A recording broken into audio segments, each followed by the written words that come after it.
Hello all, it's Carissa from The Little Seedling. This morning is beautiful. It's supposed to be warm today. I have the windows open. You can hear birds tweeting. It is springtime. So with that, I'm going to show you a video, actually two videos, of my husband Jake building me two raised beds. Now, if you're following along, you knew I was going to add one raised bed along the length of my garage.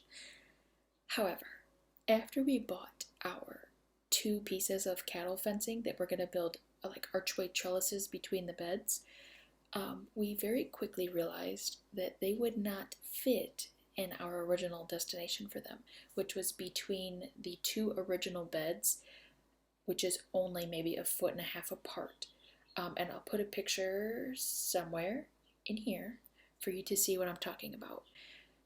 And in order for this archway to work, the tightest the ends would come in together was 4 feet. So I had to either scrap my dream of having this archway or come up with another plan. And it was actually Jake's idea, not mine, it was Jake's, to build a second bed on the far right side of my garden, next to one of the original beds, that would be solely for this archway, just so it would come into the ground and I could plant my beans or cucumbers there. However, we quickly realized that we could make it a little bit wider and plant stuff on the inside of the archway so that I could actually grow something partial shade in my garden. My garden is 100% full sun from when the sun comes up to when the sun sets. I have 0 trees in my yard. It makes me very sad because I love shade, but my garden loves it. So now I'll be able to put in some leafy greens in this new bed. So the first video is going to be my new raised bed that is 8 feet long, 2 feet wide, and it's a foot deep. The second time-lapse video is when Jake is building the garage bed. So it's 16 feet long, 2 feet wide, and a foot deep. All of my beds are at least a foot deep, and I have a few reasons for that. The main reason is that most weeds need at least 8 inches of dirt coverage to not grow through. So at 12 inches, I'm good. Another reason is that bringing your plants a foot off the ground allows for excellent airflow. If you lay flat in the grass, you're not going to feel breeze, especially I have privacy fences, so that blocks a lot. So if you lay flat, you're not going to feel anything. But if you're hovering a foot in the air, you're going to feel that breeze come through. Since I've started doing this, I have not had any rot at the base of my plants. And before, it was a struggle to try to keep my plants healthy while they were in the ground. So there's 2 reasons. And the third reason is that it makes weeding so easy. I can just squat down and grab one. I don't have to like crawl on my hands and knees on the ground. I've even taken a small step stool outside to sit on if I'm like really doing work out there, and I don't have to like feel like I'm like army crawling through everywhere. So it makes it a lot easier. You can make them deeper, however, you have to remember that it's going to take more dirt to fill it. If you do make it deeper, you can do what's called, I'm going to butcher it because I don't know German, Hugelkultur. And it's where I think it translates to hill culture. So you take, and below your dirt are going to be huge pieces of logs, branches, dead leaves, sticks, twigs, anything like that. Anything that can break down. And it's best if it's saturated. So in one of our beds, we put these nasty rotting logs because they stayed wet all winter. So we put them in there, covered it with leaves and yucky mulch and stuff like that, because as it breaks down, it'll create like a nice spongy saturated layer that will water your plants for you, so you don't have to run your water bill up by watering these raised beds. So in this first video, we're doing the 8-foot long bed. I'm going to put all of the supplies you're going to need down in the notes below so I don't have to rattle them off and confuse myself. So let's go ahead and go to the time lapse. Okay, so I am flying my drone around, and that is why it's so shaky. It was very windy this day, but I am desperate to learn to use my drone. I've already wrecked it twice, broke it once, so I have to keep practicing. So Jake is starting off with measuring and cutting the 2x4s. He cuts it a little bit larger than 12 inches so that that little extra bit can act like little stabilizing posts in the ground so it doesn't want to move. You don't have to do this, but Jake thought it might be worth a try since our 2x4 was a little bit longer than 6 feet.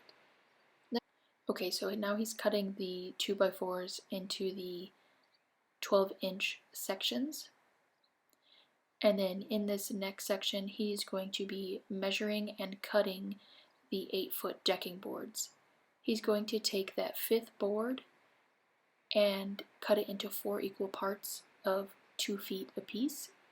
These are going to be the short side pieces. So the short side will have 2 2-foot sections, one on top of each other. So we're using decking boards because they already come in 6-inch sections and they're already treated. So I know that they're going to be able to last outside and last the elements for quite a while. Some people are against using treated wood for their raised beds, but I don't like the idea of having to replace them every 2 years and deal with taking the dirt out, replacing them, and putting it back. So we just use treated wood. It is up to you. Untreated wood is cheaper, but remember, you will have to replace it.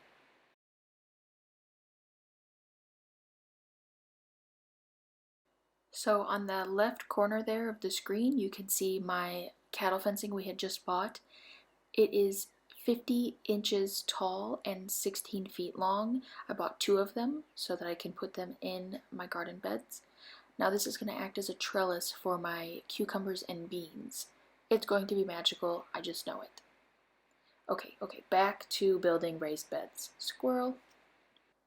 Okay, so now Jake is taking those 2x4s that he had cut and he's prepping them with screws to attach them to the decking boards. Please make sure you are using coated screws. If not, the screws will rust, your bed will fall apart, and you will be back at square one. So make sure they're coated. Don't mind my backyard. I have 2 giant dogs that absolutely love to run. We've only lived in our house for a few years and we're still making many improvements, but the grass is not my number one. My number one is garden. So in each little 2x4 section, Jake is putting in 4 screws. He's putting 2 at the top, 2 at the bottom. That way he can attach them to each decking board and keep it strong. So he's butting one right up to the end, and he's butting one right up to the other end of these decking boards. There will be one that goes right in the middle. Again, this is to prevent sagging, buckling, separating. The dirt is going to be a lot of weight on it when you put it in there, so you want to make sure it's strong. And you can see how the 2x4s hang off the edge a little bit. Those are going to help hold it into the ground and hold it in place. So you're going to do the same thing to the other 8-foot side. Mark your middle. You're going to prep these 2x4s just as you did before with 2 screws at the bottom and 2 screws on top.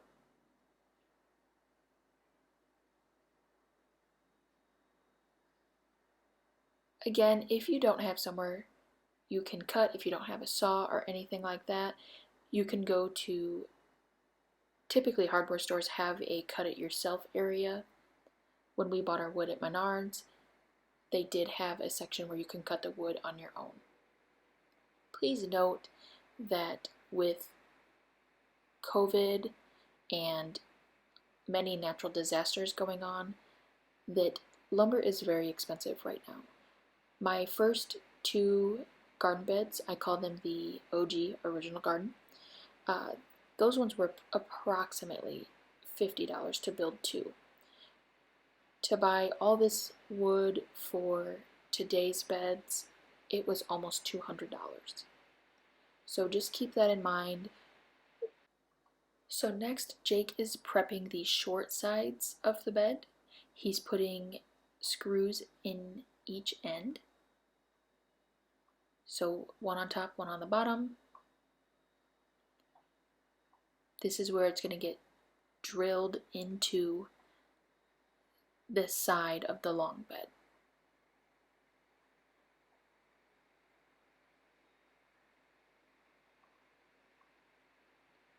And you can see now he's screwing in those 2 screws into that 2x4 of support. And then you're going to do the same thing to the other side.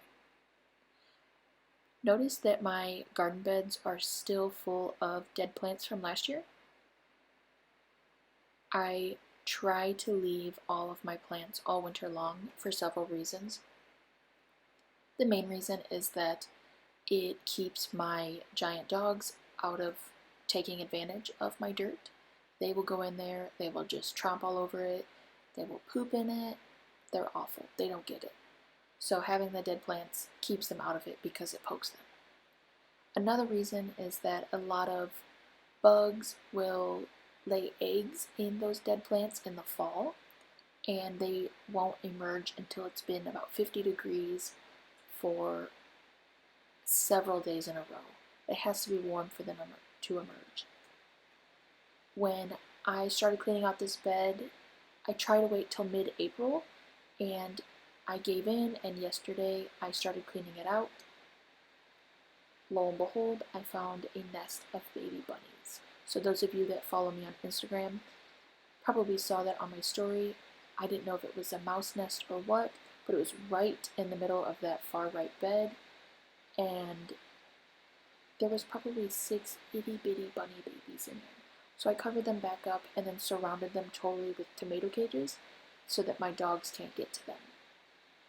I've never seen a rabbit in my yard because of my dogs, so I was very shocked to see that. But that just proves that you should wait until spring to actually clean it up. I have also found that it gives me something to do when I really want to be outside planting on these nice days. I can go out and slowly start to clean up my pots on the deck, start pulling out the dead plants and things like that, whereas I'm usually pretty busy in the fall.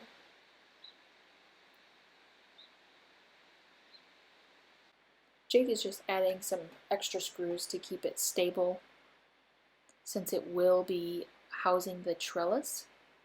We want it to be strong. So now we're going to move it to butt it up against the fence. And that far right side is going to be 4 feet away from the other bed.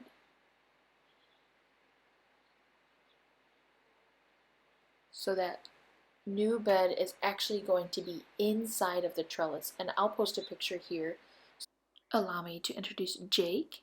He is 6.5 feet tall and his head does not touch the trellis. Right now the archway is not supported. I don't have the rebar put in the ground yet, so it'll probably become a couple inches taller than it already is in the photo. And thanks to gravity, as things ripen on top, they will start to hang down. That way I can just walk underneath, pick the ripe stuff, and be done. Each plant uses about 6 square inches, so this is going to save me a ton of space in my garden. Now let's watch the next time lapse. So in this next video, it's the same thing as before. Jake preps the 2x4s. This time the 2x4 is 8 feet long because we add extra support in the middle. Jake puts a 2x4 at each end and then 2 at equal distances in the middle. The dogs love to be involved. Sometimes they just walk directly in front of the camera.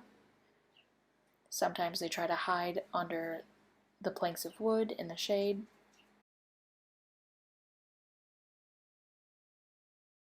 There's Padfoot's tail.